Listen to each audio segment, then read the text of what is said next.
अहम स्टॉक की तरफ बढ़ते हैं। जिंदल पॉली फिल्म्स की नासिक फैसिलिटी में आग लग गई है। ऐसे में जिंदल पॉली फिल्म्स के नुकसान से फायदा किसे हो सकता है, ये जरा समझ लेते हैं। प्रियंका के पास है पूरी डिटेल्स। प्रियंका, क्या पूरी खबर है और कौन सा स्टॉक है व्हिच स्टैंड्स बेनिफिटेड?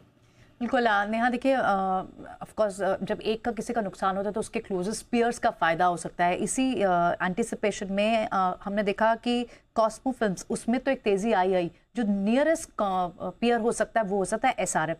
अब जिंदल पॉली फिल्म्स, इसकी फैसिलिटी में जो प्रोडक्ट्स बनते हैं उसमें बीओपीपी, बीओपीईटी, सीपीपी, इन सब की प्रोडक्शन होती है। और इनकी नासिक की इस फैसिलिटी में 21 मई को आग लगी थी और अभी तक जो रिपोर्ट्स आ रही हैं कि अभी तक आग पे काबू नहीं पाया जा सका है और इनको एस्टिमेटेड है कि शायद 90% तक का प्रोडक्शन लॉस हो सकता है। तो ऐसे में वो कंपनियों को शायद फायदा होने की एक उम्मीद बढ़ जाती है जो ये कंपोनेंट्स बनाती, जो ये प्रोडक्ट्स और ये चीज़ें बनाती हैं।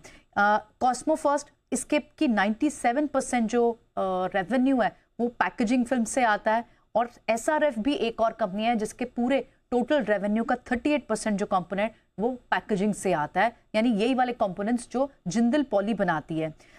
एसआरएफ के पास इनफैक्ट 5 डोमेस्टिक और 3 इंटरनेशनल प्लांट भी है, तो यानी अगर कैपेसिटी यहाँ पर उन्हें प्रोड्यूस करनी हुई तो वो उसको प्रोड्यूस भी कर सकते हैं। बीओपीपी, अगर इसकी एक बार इस फैसिलिटी में, नासिक इस फैसिलिटी में जिसमें आग लगी है, उसकी कैपेसिटी की बात करें तो बीओपीपी का जो उनका एनम का प्रोडक्शन है वो लगभग 2,94,000 का है। बीओपीईटी का भी 1.7 लाख का है और सीपीपी का भी 33,000 टन पर एनम का प्रोडक्शन है। तो इनका लॉस होने पर एक ऐसी एंटिसिपेशन है कि एसआरएफ को फायदा हो सकता है और अगर ये प्रोडक्शन शिफ्ट होती है तो उनके पास कैपेबिलिटीज हैं, 5 डोमेस्टिक, 3 इंटरनेशनल प्लांट्स हैं और एक बड़ा रेवेन्यू का कंट्रीब्यूशन तो पैकेजिंग से आता ही है। तो एसआरएफ बेनिफिशरी हो सकता है इस पूरी न्यूज़ में। ऑलराइट, जिंदल पॉली हम वैसे ही देख रहे हैं 2-2.5% नीचे और स्टॉक इन एक्शन में एसआरएफ सर ने रेकमेंड किया था और यहाँ पर 2900 के आसपास के लेवल्स फिलहाल चल रहे हैं, तो इसके लिए यहाँ से स्ट्रेंथ की संभावनाएं दिखाई दे रही हैं।